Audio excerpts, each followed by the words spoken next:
예수님은 분명히 다시 오신다고 우리에게 말씀하셨고 또 약속하셨습니다.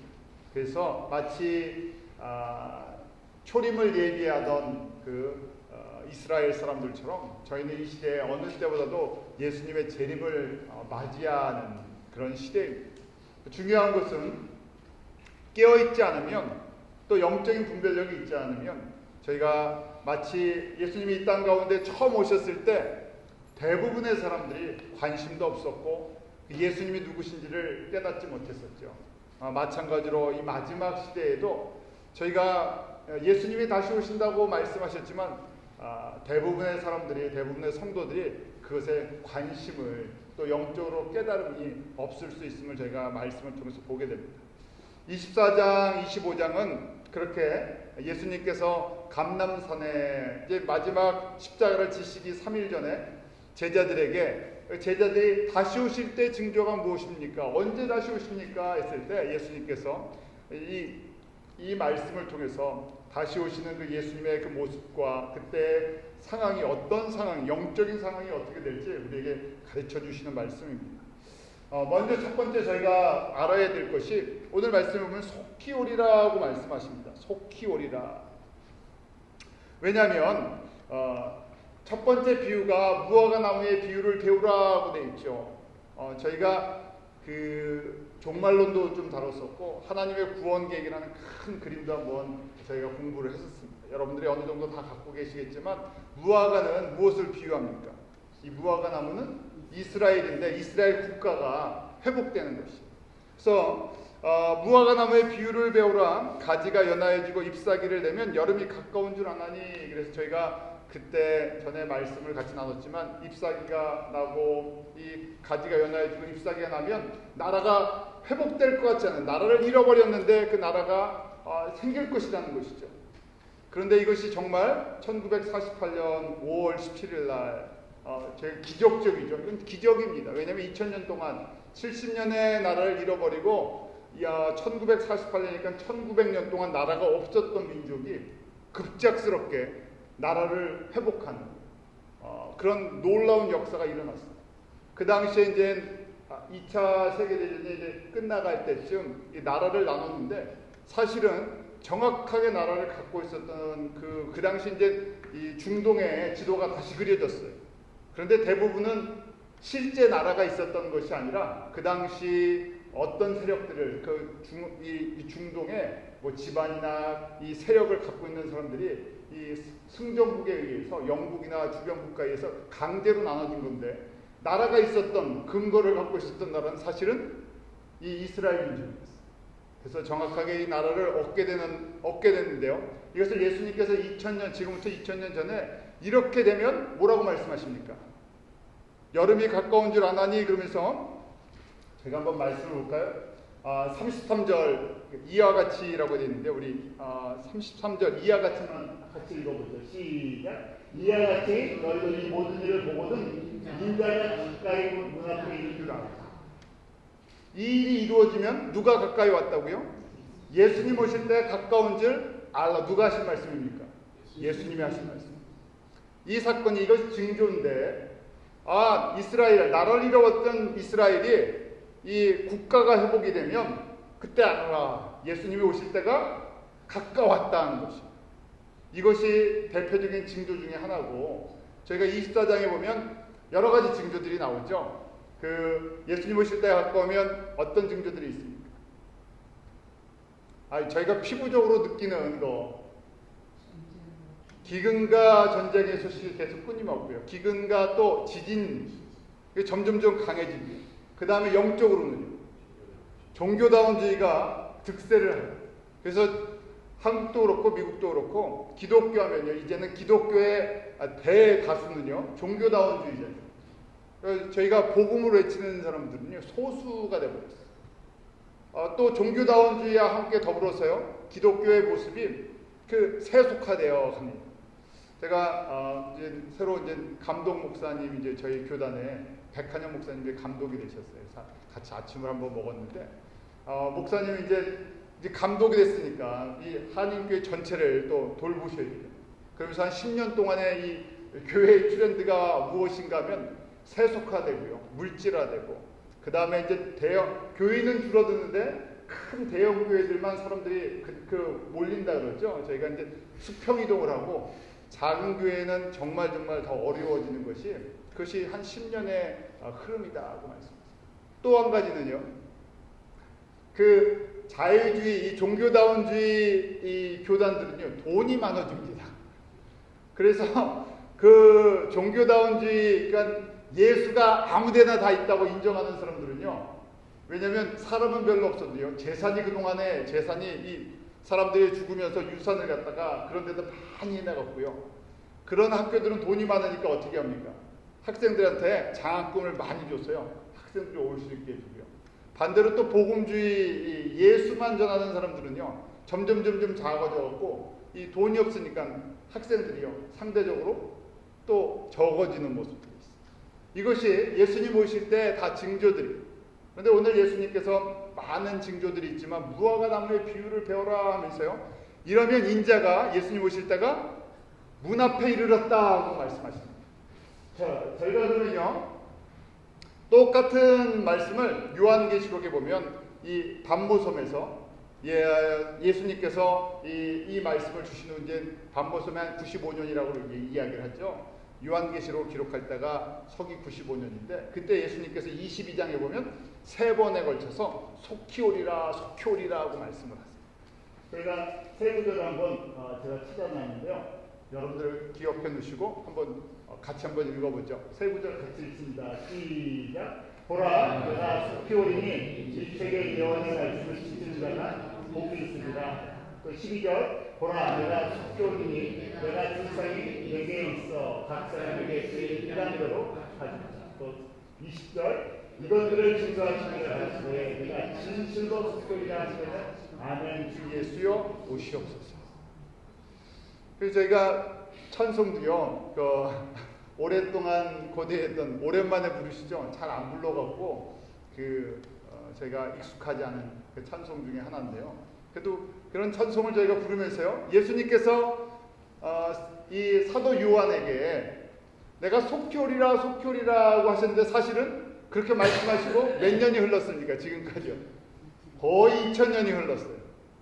그런데 초대교회 때부터 항상 많은 믿음의 사람들이 우리 세대에 예수님이 오신다고 그렇게 믿음을 고백하고 기다리고 있었어요. 그러면 아니 2000년 전부터 속히 오신다 그랬는데 안 오시는 거 보니까 그냥 빈말인가 보다 뭐 이렇게 생각할 때가 있잖아요. 그 다음에 예수님께서 무화과 나무의 비유를 보아라 그러면서 나라가 회복되면 문 앞에 임하신다 그러는데 그것이 언제 정말 이 시간을 이렇게 다투는 그런 일입니까 하는 저희 가운데 긴박감이 어떨 때는 떨어질 때가 있어요. 저희가 그러면 속히 오리라 하신데요. 이 주님의 시간에 대해서 저희가 이해를 해야 되죠. 왜냐하면 우리는 이 시간이 지금 2000년이 흘렀다, 1000년이 흘렀다 이렇게 이야기를 하지만요. 하나님의 시간표는요. 이틀이에요. 아시죠? 자, 그 구절이 어디 있냐? 1000년이 하루 같고 하루가 1000년 같다. 베드로후서의 3장에 있고요. 또 하나는 구약의 모세의 기도 속에 나옵니다. 시편 90편. 이 정도는 아셔야 저희가 기쁨을 위해 성도입니다. 이거 아무나 몰라요. 이 정도 알아야 이게 속히 오리라는 그 개념이 어떤 개념인지 알 수 있는 그런 개념이요. 저희가 조금 이제 공부를 해나가면 정말 중요한 겁니다. 자, 90장 시편 90편 4절이랑 베드로후서 3장 8절인데 암송해 두세요. 1000년이 하루 같고 하루가 1000년 같은 거. 자, 우리 한번 같이 읽죠. 시편 90편 4절부터 시작. 주의 목전에는 1000년이 지나가 어제 같으며 밤에 한 정적 같을 뿐입니다. 또 사랑하는 자들아 주께는 하루가 1000년 같고 1000년이 하루 같으니 한 가지를 잊지 말라. 무슨 얘기입니까? 저희는요 1000년, 2000년이라는 세월을 인간의 역사는 이게 참 긴 역사지만요 하나님이 펼치시는 것은요 하루와 같다. 한 경점, 한 서너 시간 같다. 왜냐하면 우리는 시간의 이 제한을 받고 사는 연약한 존재이지만 하나님은 시간과 공간을 창조하시고 움직이시는 분이세요.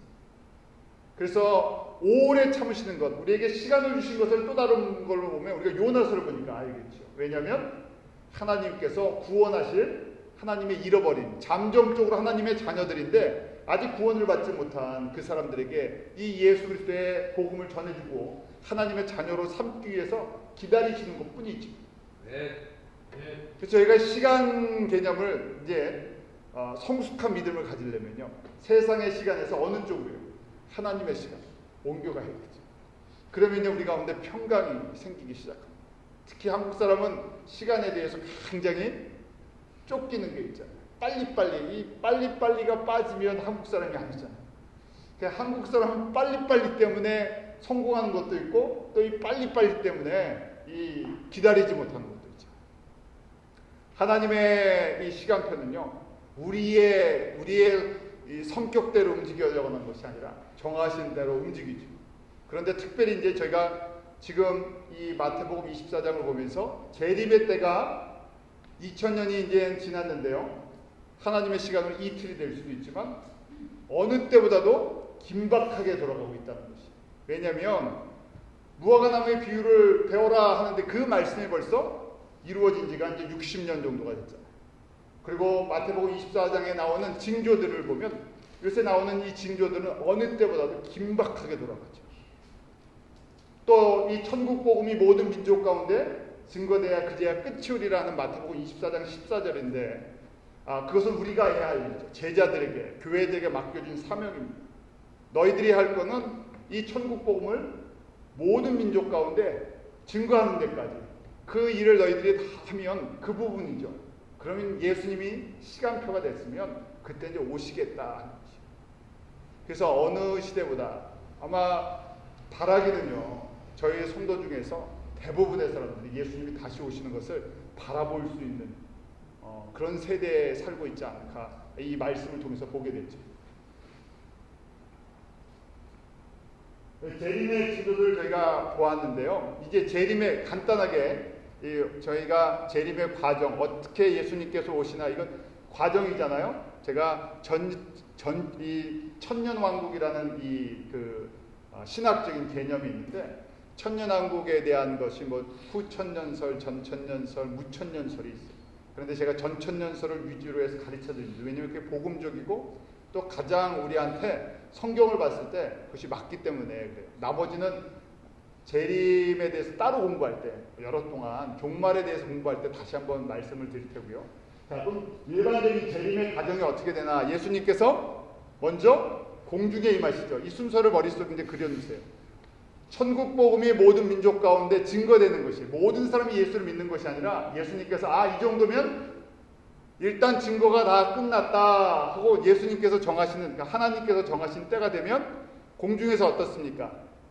천군 천사와 예수님께서 나팔을 불며 눈에 보이는 가시적으로 이 공중 하늘에 임하세요.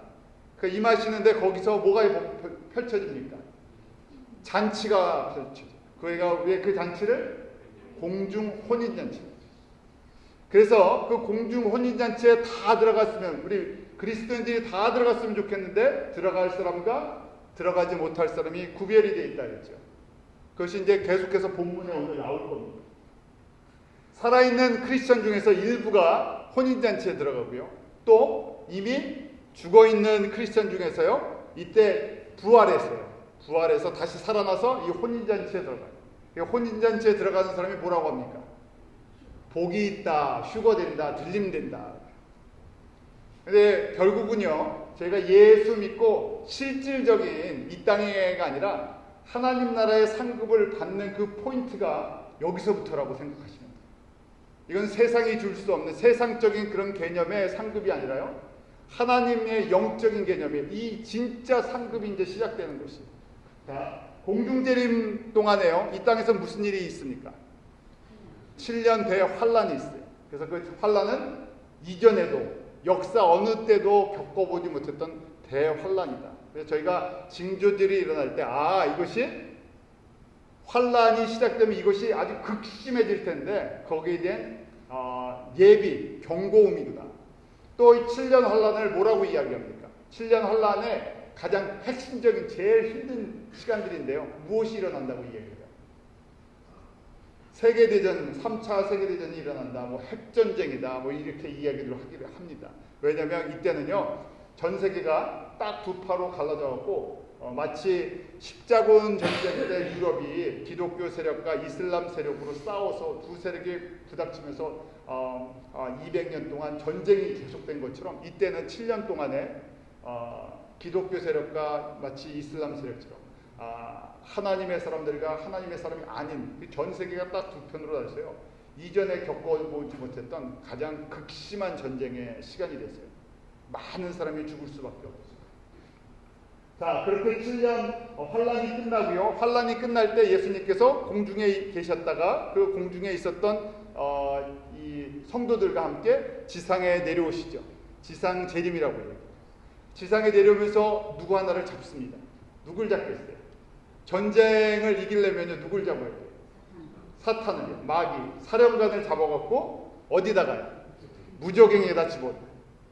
그래서 그때 무저갱에 들어가고요. 마귀는요. 사탄은 대표만요. 사령관만 붙잡혀서 무저갱에 들어가는 거예요. 그리고 이 땅에서는 뭐가 시작됩니까? 천년왕국이, 밀레니움이 시작돼요. 그래서 1000년 동안 사는데 마치 저희가 아담이 범죄하고 1000년 동안 생명을 잃어갔잖아요. 하나님의 그 영광을 잃어갔는데 이때는요, 하나님의 영광과 하나님의 나라를 1000년 동안 회복해 나갑니다. 그래서 천국의 맛을 마음껏 한번 누려보는 그런 시기라 그렇게 말씀드렸어요. 그래서 천년왕국이 끝날 때쯤 고가 마국의 전쟁이 작은 전쟁이 있고요. 이제 다 백보자 심판, 하나님의 그 심판 때에 다 쓴다 그랬죠. 그래서 예수를 안 믿은 사람은 어디로요? 지옥. 그 다음에 예수 그리스도를 믿고 생명책에 이름이 기록된 사람들은 새하늘과 새 땅, 천국으로 옮겨지는 마지막 모습. 그래서 지금 번호를 6개로 해놨는데요. 이 순서를 여러분들이 싹 머릿속에 집어넣으십니다. 왜냐면 왜 이걸 저희가 머릿속에 싹 집어넣습니까? 앞으로 임박한 시대가 이 순서대로 갈 가능성이 굉장히 높기 때문에 저희는 어디에서부터 바뀌어야 됩니까? 저희가 이 시간에 말씀을 나누고 저희가 신앙생활하는 가장 중요한 이유 중에 하나가 어디에 안 가려고요. 저걸 딱 보시면 어디에 가지 말고 어디에 촉해야 됩니까? 신려관란을 겪으면 안 되고요. 그때 잔치에 참여하고 있어요. 잔치에 참여하고 있어야 그 다음에 지상 재림할 때 천년왕국 동안 그 잔치에 참여한 사람들을 천년왕국 동안 예수님께서 어떻게 하십니까? 왕같은 제사장입니다. 이 땅에서 다스리는 그 예수님과 함께 다스리는 그런 권세를 갖고 있는 사람들. 그런데 그게 끝이 아니고 심판 이후에 새하늘과 새 땅에 가서요. 그곳에 또 계속해서 지도자 훈련을 받은 사람들이 제자 훈련을 받은 사람이 제자의 길을 걷는 거고요. 지도자 훈련을 받는 사람이 지도자 역할을 하는 것이죠. 그때 천국에서 지도자 역할을 할 텐데 그 모습은 저희가 어떻게 좀 상상하기 좀 힘들죠. 그럼 분명한 것은 왕 같은 제사장 그룹이 된다는 것을 갖다 저희가 알 수 있죠. 그래서 이것이 이 시간표가 오늘 무화과 나무의 비유를 배워라부터 24장의 마태복음 24장의 징조를 보면 이 시간표가 언제 이루어질 수 있다고요? 우리가 살아서 볼 수 있는 시간표라는 것이죠. 그래서 그냥 과거처럼 적당히 신앙생활하면 되겠지 하는 것이 아니라요. 피부적으로 또 실질적으로 저희가 이게 무슨 말씀인지 저희가 정확하게 이해를 하고 계셔야 신앙생활의 그 모습이 온전해질 수 있습니다. 자, 예수님께서 이렇게 말씀하시고요. 제자들이 잘 이해가 안 갈 거 아닙니까? 지금 아직 이제 초림하신 예수님이 그 6월절 어린 양으로 십자가에 죽으시고 부활하셔야 되는데 그것도 그림이 잘 안 그려지는 제자들인데요. 종말의 그림이 그려지겠습니까? 그래서 예수님께서요 7가지 비유를 통해서 사실은 제자들은 그 예수님 당시의 제자들은 이 재림의 그림이 정확하게 그려지지 않았겠죠. 왜냐하면 초림하신 예수님과 성령님을 통해서 복음을 증거해야 되는 사명, 또 이 시간이 흐르면서 재림에 대한 그림들이 이제 정리가 됐겠죠. 그렇지만 저희들에게는요 어느 것보다도 이 말씀은요 이 시대를 통해서 이 시대를 바라보면서 예수님께서 예언드린 말씀을 주신 것이죠. 이 시대에 이루어지는 그런 말씀들이에요. 자, 7가지 비유를 통해서요. 예수님이 재림할 때 가까울 때 상황이 어떤 상황인가, 사회적으로나 영적으로나 성도들의 모습이 어떤 모습인지를 7가지 비유로 말씀해 주셨습니다. 첫 번째는 우리 37절부터 39절인데 우리 37절 같이 한번 읽겠습니다.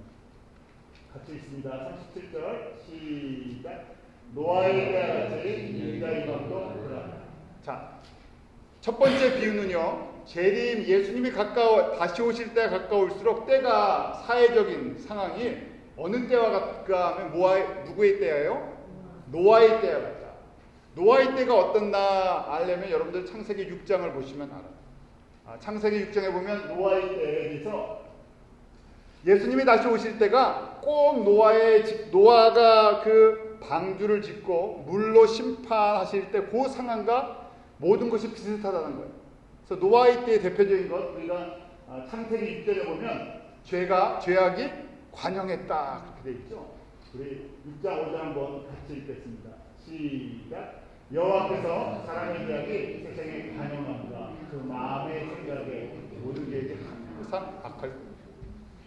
자, 죄악이 꽉 찼다. 사람들이 생각하기를요 아주 교활하고요 못된 생각만 하고 하나님을 인정하지 않는다는, 하나님을 인정하지 않고 사람들이 할 수 있는 것을 갖다 다 생각하면서 이 세상 생각만 하면 살아가던 것이 노아의 때야. 그러다 보니까 저희가 계속 보면요 그 당시에 하나님을 아는 존재들이 하나님의 자녀들이 있었을 거 아니에요. 노아 말고요. 그런데 관심이 어떻습니까? 아무도 노아를 보면서 하나님께서 노아의 라이프 전체가 심판에 대한 메시지잖아요. 그 바보같이 사람들을 눈에 보면 바보같이 이상한 사람같이 어디다가 산에다가 배도 아니고 어마어마한 크기의 방주를 짓고 있으니까 1, 2년도 아니고 몇 년 지었죠? 120년을 그렇게 짓고 있으니까 사실은 120년 동안 노아를 통해서 하나님께서 계속 메시지를 보내주시는 거죠. 물로 심판을 내리겠다. 120년을 노아를 통해서요 살아있는 메시지를 전해줬는데 아무도 거기에 관심을 갖지 않아요. 하나님의 사람들이 노아의 가정 외에 없었겠습니까? 있었겠죠. 아담의 후손들이 있었는데요 관심들이 없어요. 영적인 무관심이죠. 이 시대도 마찬가지예요. 저희가 그래서 사실은 종말론을 사람들이 알지를 못해요. 종말론을 알지를 못하면서 종말론이나 재림 얘기하면 뭐라고 합니까? 겁부터 먹고요. 이단이다. 요한계시록은 어려워서 보면 안 된다. 뭐 잘못 풀면 이 말씀을 사사로이 풀면 뭐 이런 거 보고요. 아예 그냥 거기를 까맣게 만들어놔요. 무지하죠. 그러니까 거꾸로 이단이 마음대로 움직일 수 있는 거죠. 무지하니까. 말씀에 대해서 무지하니까 이상한 이단 속에 또 빠져들고요. 말도 안 되는 거에 사람들이 쫓아가면서요. 진짜 알아야 될 것은 관심이 없습니다. 그래서 저희가 아는 것처럼 노아의 홍수 때 그 노아의 방주에 들어간 사람들은요 사실은 노아의 식구 외에는 없잖아요. 8명 식구 외에는요 들어가야 들어갔어요. 아무리 외쳐도요 사람들이 관심이 없습니다. 그래서 노아의 때와 같다 하는 이야기는요 저희가 한번 정리해 보시죠. 교회는 많은데 하나님의 자녀들은 많은데요 정말 주님이 다시 오시는 것을 기대하는 사람들은 많지 않다는 겁니다. 왜 그럴까요?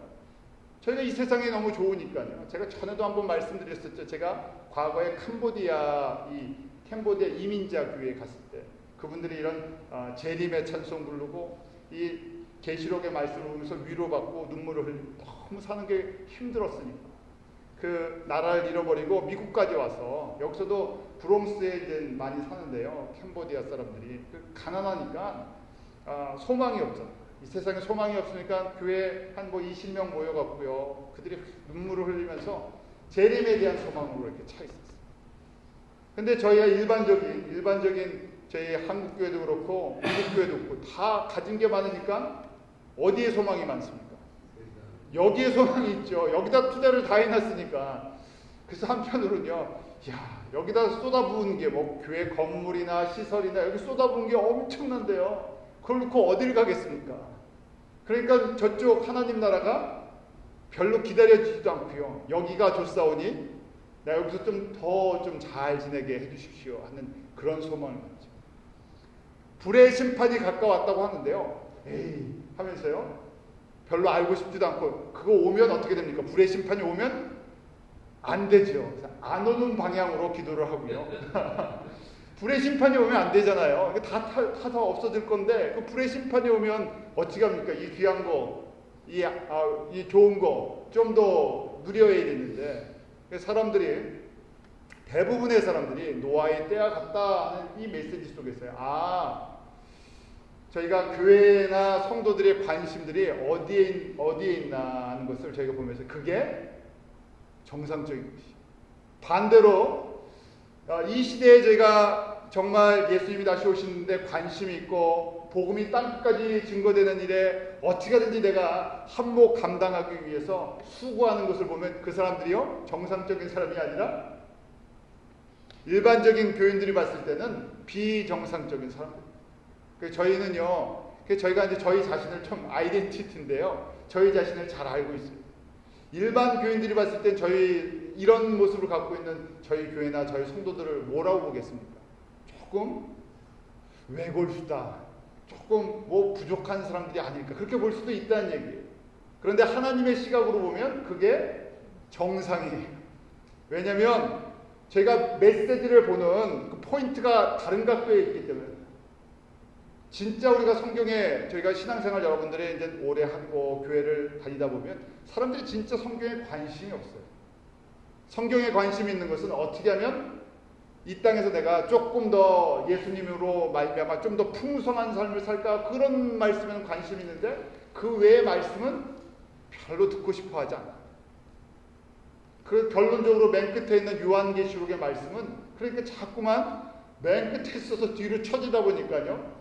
신앙생활하면서 한 번도 안 읽어보고 그 다음에 여기에 대해서 볼 생각도 안 하고 또 대부분의 목사님들은 거기에 대해서 설교도 안 해주시고 왜냐하면 사람들이 그걸 들으면요 부담스러워하잖아요.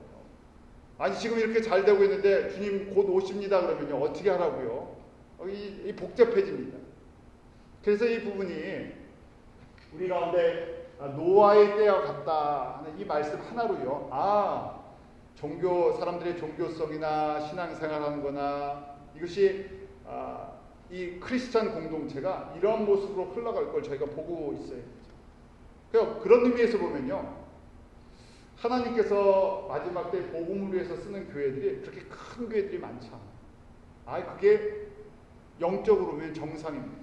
CMNA를 한번 보실래요? CMNA에 명함 내밀 수 있는 그냥 예예요. CMNA가 한 100년 동안 하나님의 선교독으로 미국에서 대표적으로 사용된 그런 교단이잖아요. 원래 교단이 아니라 120년 전에 선교 운동체였어요. 그래서 서아프리카나 동남아시아에 120년 전에 최초로 선교사들을 보냈던 곳이고 그 다음에 젊은 사람들이 가자마자 많은 생명의 순교의 피를 흘렸던 곳이에요. 그래서 자랑하지 않죠. 왜냐하면 그 복음에 대한 열정이 있었고 선교에 대한 열정이 있었어요. 그런데 그 중에 사실은 120년 전에 교회로 모였던 것이 아니라 저녁에 그 주변에 그런 관심이 있는 사람들이 열정이 있는 사람들이 저녁에 한 교회에 모여서 같이 기도하고 그 중에 또 헌신자가 나오면 지금 이제 나약할리지가 됐잖아요. 그 나약할리지에서 선교사 거기가 이제 훈련원이었는데 거기서 선교 훈련 받아갖고 그냥 나갔던 사람들. 복음의 씨를 뿌렸던 흔적들이 지금 이제 열매로 맺혀지는 거 아니에요. 그런데 거기에요, 내놓을 만한 교회는 별로 없어요. 내놓을 만한, 미국에서 그렇게 알아주는 목사님도 별로 없어요. 지금까지도 그렇습니다. 지금까지도 CMNA 교회에서 아마 제가 보기에는 자랑이 될 수 있는데요. CMNA 전체 교회에서 아마 캘리포니아에 있는 손인식 목사님이 심우하시는 무슨 교회죠? 베델 한인교회. 그 베델 한인교회가 아마 CMN에서 제일 큰 교회가 아닐까 생각돼요. 한 성도가 한인교회인데 한 2,000명 모이잖아요. 그 정도 되면 CMN에서 제일 큰 교회. 그런 교회가 몇 개 안 되고요. 다 시골에 얼마 안 되는 그 사람들. 그런데 저희가 아는 것처럼 1000명의 선교사를 풀타임으로 서포트하고 있어요. 왜냐하면 아직도 120년이 흘렀지만 그 주님의 명령에 순종하고자 하는 숨어있는 사람들, 그 숨어있는 미국 전체 한 교회가 2000개뿐이 안 되는데 2000개 되는 교단이 아주 조그만 교단인데요. 거기에 철저히 헌신하고 살아가는 그런 숨어있는 사람들. 마찬가지입니다. 제가 얼마든지 힘이 있으면 많은 걸 할 수 있는 것처럼 보이는데 하나님은 많은 일을 하는 것이 아니라 우리가 가진 것 속에서요. 최선을 다해서 맡겨진 일을 갖다 감당하기로 원하시죠. 배역이 다 있지 않습니까? 우리에게 주시는 것을 가지고요. 어떻게 하면 최선을 다해서 최대한 내가 하나님의 나라를 섬겨나갈 것인가. 이 특별히 재림의 때에 이 복음으로 해 내가 섬겨나갈 것인가 하는 것이 주님이 보시는 관점입니다. 자, 두 번째는요. 제가 이제 구체적인 이제 비유가 들어가요. 밭에 있는 두 사람의 비유죠. 우리 40절 같이 읽습니다. 시작. 그때 두 사람이 밭에 있으면 하나님 고래검을 당하고 하나님 고래검을 당한 것이다. 밭에서요. 밭에 있는 사람이다 하니까 농사 짓는 사람들이에요. 근데 두 사람이 있죠. 근데 한 사람은 들림받을 것이고 한 사람은 그냥 있다는 것이에요. 농사 짓는 거니까 저희가 복음 농사, 영적인 농사로 이제 생각하셔야 돼요. 예수님께서 밭에 농사 짓는 그 비유를 하시는 것이 아니잖아요. 그럼 비유고 항상 비유는 세상의 것을 보면서 어디를 보라고요? 하나님의 나라, 천국을 보라 하는 것이죠. 그래서 밭에 똑같이 씨 뿌리고 김 매고 뭐 양분 주고 그다음에 하는데 열매를 맺는 사람이 있고요. 제가 마태복음 13장에서 보았잖아요. 열매를 맺는 사람이 있고 열매를 맺지 못하는 사람. 그런데 대부분의 사람들은 열매에 하나님이 원하시는 열매에 별로 관심이 없다는 거예요. 그것이 노아의 때와 똑같은 거죠. 그때 그래서 복음 농사를 짓고 들림을 받는 사람이 있고 복음 농사를 제대로 짓지 못해서요. 건질 게 없는 거예요. 농사는 졌는데 나중에 건질 게 없는 그런 일을 하는 사람이 있다는 것이죠. 자, 그 다음에 또 매를 가는 두 여자의 비유가 여러분들 순서적으로 하나씩 보셔야 돼요. 노아의 때와 같다. 밭에 두 사람이 있고요. 그 다음에 밭에서 농사를 짓고 그 다음에 뭘 갖고 옵니까? 곡식을 갖고 오죠. 곡식을 갖고 와서 집에서 누가 밥을 만듭니까? 여자가 어디다가요? 옛날식이에요. 맷돌에다가 갈아서 곡식을 가루로 만들어서 빵을 만드는 떡을 만드는 과정이에요. 그런데 41절 말씀이죠. 우리 같이 읽습니다. 시작. 두 여자가 매를 갈고 있으면 하나는 고래검을 만들고 하나는 고래금을 만들고 똑같이 매를 갈았다는 이 이야기는요. 똑같이 밥을 만들었다는 얘기예요. 그런데 어떤 사람은 떡을 만들었는데 들림을 받고 어떤 사람은 그냥 남아있는다는 얘기예요. 구원의 내용이 아닙니다. 구원은 다 받는 사람들이에요. 하나님의 구원은요. 예수 그리스도를 믿으면 큰 의미의 구원은 다 주세요. 천국 백성이 돼요. 그런데 여기서 지금 얘기는 들림을 받느냐 상급에 대한 메시지로 바뀐 것이에요.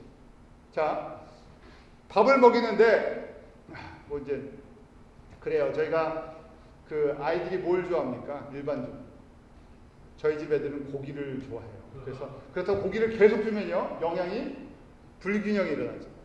뭐 또 저희 포리가 얘인데 포리가 씹어 먹는 스낵을 참 좋아해요. 밥 먹고 꼭 스낵을 먹어야 돼요. 그랬더니 요번에 피 검사를 했더니 얘는 뭘 먹어서 이 안에 지방이 있대요. 그런데 그 지방이 탄수화물을 많이 먹어서 생긴 지방이래요. 그래서 아니 얘가 뭐 밥 3끼 먹는 거 왜? 그래서 가만히 보니까 쉬지 않고 골피시나 무슨 스낵 그래서 계속 먹으니까 이게 자연식을 먹는 게 아니라 저희가 과자나 뭐 칩스나 이런 것이 다 안에 인공 감미료나 뭐 이런 여러 가지 들었잖아요. 근데 그걸 계속 먹으니까 피에도 그게 나타나갔고요. 그런 거 좀 줄이는 게 좋겠다. 그런 걸 갖다 이제 의사 선생님이 얘기를 하더라고요. 자, 그렇습니다. 저희가 하나님의 말씀을 가지고 갈아서 사람들에게 줘야 되는데요. 어떤 음식을 만들어줘야 됩니까? 건강식을 만들어줘요. 내 입맛에 맞는 것이 아니라 입에 좋은 인스턴트나 그 다음에 뭐 그냥 입에 닿는 설탕 종류나 뭐 미원 종류를 많이 준 것이 아니라 순수한. 그러니까 저희 순수한 거에 뭐냐면 바로 이 성경 전체가 예수 그리스도에 대한 복음에 대한 말씀, 예수님에 대한 말씀, 어디를 보도 예수님에 대한 말씀. 처음부터 끝까지 저희가 아는 것처럼 예수님이 이 땅 가운데 오심과 십자가의 죽으심과 부활하심과 그 다음에 다시 오심, 우리가 그동안 계속해서 공부하는 내용인데 이게 진짜 푸시예요. 이걸 먹어야 되게 건강한데요. 사람들이 이런 거 보면 지금 제가 쭉 말씀드린 것처럼 여기에 관심이 없으니까요. 자꾸만 딴 거를 섞어서 주죠. 섞어서 주다 보니까 내가 영적으로 병이 들어있는지 내 영적으로 문제가 있는지를 파악이 잘 안 됩니다. 나는 신앙생활을 하고 있는데 이 음식을 그렇게 먹다 보니까요. 생각도 눈도 관심도 다 바뀌어 있는데 그걸 모르지. 그래서 결론은 무엇인가? 누가 이런 밥을 만들어줬냐는 거예요. 그 사람에게 책임이 있다는 거예요. 그러니까 아예 모르는 게 어떤 식으로 보면 아예 모르는 게 날 수도 있다 이렇게 착각하시면 안 됩니다. 왜냐하면 누구나 다 우리가 예수님의 말씀을 받았으면요.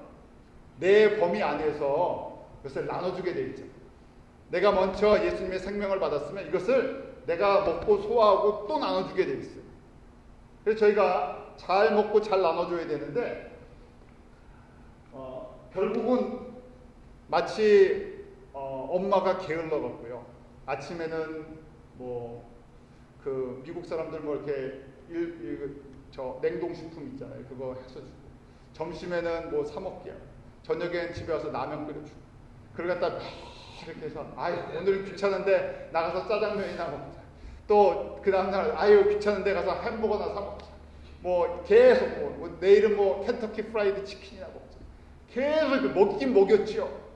그런데 어떻게 됩니까? 나중에는 몸이 성인병 걸리고요. 콜레스테롤 높아지고 뭐 당뇨, 소화당뇨도 생기고 문제가 생기잖아요. 마찬가지. 저희가 부지런히 내가 말씀을 제대로 된 말씀을 받아갖고 또 제대로 나눠주지 않으면요. 어떻게 된다고요? 한 사람은 들림을 받고 한 사람은 남아있다는 것입니다. 그런데 들림을 받는 사람보다 남아있는 사람이 훨씬 많아요. 그렇게 이야기를 해도 사람들이 결국은 나 편하려고요. 사람들이 이기적으로 변하잖아요. 요새 시대가 다 이기적이잖아요. 나 편하려고 나 좋으려고요. 이런 음식을 먹지도 않고 또 주지도 않죠. 무교병과 유교병이 있는데 누룩이 없는 떡을 나눠주는 사람이 복되는 것이고요. 누룩이 없는 떡을 만드는 사람이요. 진짜 엄마랍니다. 진짜 엄마는 들림을 받고요. 그냥 일단 입맛에 좋으니까 줘버리면요. 나중에 분명히 이 사람은요. 혼나는 게 7년 환란 받고요. 이 고통을 다 당해야죠. 그 다음에 이제 자 순서입니다. 노아의 때와 같다. 밭에 있는 두 사람, 농사진 것 같고 여자가 매를 가는 두 여자, 두 사람을 항상 비교하잖아요. 그러면서 지혜롭고 충성되고 지혜로운 종에 대한 말씀입니다. 자 45절 같이 읽습니다. 시작. 충성되고 지혜 있는 종이 되어 주인에게 그 식사를 맡아 때를 따라 양식을 하는 자가 됩니다. 구체적으로 여자는 맷돌을 갈아서 음식을 만들었잖아요. 그 다음에 때를 따라 양식을 제대로 나눌 자가 누구냐? 지혜로운 사람은요. 주인의 마음을 안다는 것이에요. 그러니까 저희가 참 이게 어렵습니다. 이제 목회도 그렇고요. 사람을 양육하다 보면 이 사람의 필요가 있어요. 사람의 필요를 자꾸만 채워주다 보면 결정적으로 저희가 이 양식을 제대로 못 나눠준다. 사람들이 아예 양식에 관심이 있어야 되는데 처음에 이 양식이 아닌 딴 것을 자꾸만 먹다 보면 계속 그걸 먹기로. 그래서 요새 이제 교회들이 프로그램들이 참 많잖아요. 프로그램들이 다 예수님의 그 양식을 나눠주는 프로그램이 좋은데 그렇지 않은 많은 프로그램들이 있어요. 제가 중국에서 몇 년 동안 선교를 하신 분이랑 얘기를 하게 됐는데 그분이 말씀하시기를 5, 6년 동안 그 병원 사역을 했는데 깨달은 거, 그 5, 6년 동안 사역을 하면서 선교 사역을 온몸으로 뛰면서 깨달은 것이 말씀을 가르쳐주지 않는 사역은 아무 열매가 없다는 것을 5, 6년이 몸소 자기의 삶을 다 투자하고 사람들이 뭐 인정을 받기도 하고 이런 여러 가지 것들은 있지만 말씀을 가르쳐주지 않은 이 복음의 말씀을 나눠주지 않는 것은 결국은 열매가 없다는 것을 뼈저리게 느끼십니다. 그래서 내가 이제 앞으로 선교 사역을 해도 말씀 사역 안 하는 거는 그만하겠다. 그거는 다른 데서도 얼마든지 할 수 있는데 우리 그리스도인들이 해야 할 것은 말씀 사역을 하지 않으면 삶이 변하지 않고 사람들이 받으면요 참 변화될 것 같은데 다른 거 받으면요 또 다른 거 먹기를 원하죠. 말씀이 안 들어가면 진짜로 하나님 나라에 대해서 삶의 변화도 사회의 변화도 일어나지 않는다는 것을 5, 6년을 온몸을 다 쏟아붓고 해보고 나서 이게 선교지에서 필요한 게 이게 아니구나 하는 것을 깨달으시죠. 마찬가지죠. 저희가 주님 보실 때 가까웠는데 무교병을 나눠줘야 되는데 누룩이 들어가 있지 않는 저희가 창세기부터 요한계시록까지 전부 예수님 이야기인데 이것을 나눠주는 사람도 별로 없고 이것을 먹고 싶어하는 사람도 없고 그랬어요. 근데 그런 사람이 지혜롭고 충성된 종이다 하고 예수님이 말씀하시죠.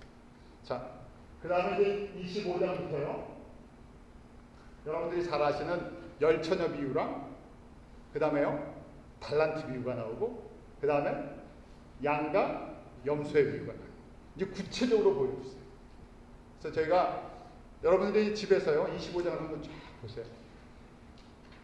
그러면 지금 저희가 네 가지 비유를 저희가 했잖아요. 노아의 때와 밭에 있는 두 사람, 그 다음에 그걸 가지고 매를 가는 두 여자, 그걸 떡을 만들어서 양식을 만들어서 주인의 자녀들이잖아요. 우리 자녀가 아니라 주인의 그 사람들에게 그 때를 따라 양식을 나눠주는 사람. 그런데 반대의 사람이 있다고 말씀하시죠. 뭐라고 말씀이 되어 있습니까? 미련하고 어리석은 사람은 주인이 언제 오겠냐? 그래서요 같이 동무들과 먹고 마시고 자기 마음대로 한다는 얘기예요. 그때 어떻게 합니까? 주인이 왔을 때요 야단받는다는 얘기죠. 그런데 이것이 지금 저희가 바로 이제 우리가 살아있는 동안에 이런 현상을 갖다 본다고 한번 생각해 보세요. 그래서 저희가 이 말씀을 보는 건 우리 교회들, 우리 성도들, 기쁜 우리 교회 성도는 지금 노아의 때다 그러면 어디에 들어가야 됩니까? 방주에 들어갈 거라 해요. 근데 방주에 그냥 들어갑니까? 뭘 해야 돼요? 120년 동안? 120년 동안 예수님 다시 오시는 증거를 해야 되는데 증거의 범위가 어디까지라고요? 우리가 요나서 보았죠? 그 다음에 지금 성경 전체를 통해서 다시 보게 되는데 항상 하나님의 관심은 어디까지? 땅끝까지. 우리는 우리 범위 안에서 멈추려고 하죠. 이 정도면 됐습니다 하는데 우리가 할 수 있는 최대한 그래서 비록 여기에 앉아있지만 저희가 뉴욕에 살지만 우리가 바라보는 것은 땅끝이고 우리가 미얀마를 위해서 기도하고 주변의 나라들을 또 품고 기도하는 것 가진 않지만 그것이 우리의 삶을 바꿔놓는 가치관을 바꿔놓는 과정들. 왜냐하면 우리가 여기를 보지 않고 어디를 보겠다는 것이 땅끝을 계속 보겠다는 거예요. 안 보면요 관심이 없습니다. 그렇잖아요. 아무리 가까운 사람도요 안 만나면요 전화 안 하면요 관심이 없어지죠. 그래서 전화도 하고 요새 뭐 스카이프도 해갖고 화면으로 화상 채팅도 하고 안부도 전하고 그 관심이 있죠. 기도는요 우리의 관심을 바꿔놓는 과정. 내 중심에서요 자꾸만 예수님 중심으로. 그러면 저희가 앉아서 있지만 우리가 하는 일은 사람들이 보기엔 작은 것처럼 보이지만요. 우리에게 맡겨주신 배역을 우리가 충성스럽게 지혜롭고 충성되고 지혜로운 종처럼 우리가 기도할 때 또 우리가 물질을 보낼 때 우리의 그게 그냥 형식적으로 하는 것이 아니라 나의 삶을 나의 가치관을 그렇게 두고 할 때 하나님께서 기뻐하십니다. 그래서 저희가 내가 먼저 이런 가치관으로 또 세계관으로 주님 오실 때를 바라보면서요. 나에게 주어진 이 시간 속에서 최선을 다할 때 하나님께서 또 그런 사람들을 저희 교회에 또 보내주시고 같이 일할 것이고 또 선교지도 그렇잖아요. 저희가 사실은 섬기는 선교지 굉장히 많습니다. 또 저희가 연결되어 있는 사역지도 자랑을 하는 것이 아니라 무엇을 하든지 중심이 누구를 예수님의 영광을 위해서 하나님의 뜻을 이루어지기 위해서. 사실은 우리 자랑할 게 없잖아요. 교회 자랑할 것도 없고 누구를 자랑할 것도 없고 전도할 때 우리가 또 복음 전할 때 기도할 때도 자랑은 오직 예수님. 그래서 다 하나님의 예수님의 은혜입니다 하는 고백을 날마다 하시기 바랍니다. 기도하겠습니다. 하나님 아버지, 저희를 이 마지막 때 하나님의 자녀로 불러주시고 또 이 생명의 말씀 저희로 듣게 하시고 세상에 섞여져 있는 그런 누룩의 떡이 아니라 순수한 복음을 저희로 날마다 듣게 하여 주시고 순종케 하여 주시고 하나님 앞에 나아갈 수 있는 그런 복된 마음을 갖게 해 주시면 감사합니다. 아버지 하나님, 주의 말씀을 주야로 묵상하고 또 기도할 때마다 하나님의 나라가 더 선명하게 보여지게 하시고 하나님 이 시대를 분별할 수 있는 영적인 지혜를 허락하십니다. 깨어있게 하여 주시옵소서. 잠들지 않게 하시고 주님의 그 시각과 주님의 그 때를 분별할 수 있는 그 귀한 은혜를 저희 온 성도들에게 베풀어 주셔서 주님 오실 때 기쁨으로 맞이하게 하시고 주님 그 잔치를 베푸실 때 다 우리 들림받을 수 있는 하나님의 그 거룩한 신부와 거룩한 백성이 될 수 있는 복을 내려 주시옵소서. 그것을 위해 우리가 날마다 준비하게 하시고 또 그것을 위해 우리의 삶의 초점을 맞추게 하시고 또 매일매일 주님과 동행하는 삶 살 수 있도록 저희 가운데 성령으로 역사하여 주시고 은혜를 더하여 주시옵소서. 예수님의 이름으로 기도하옵나이다.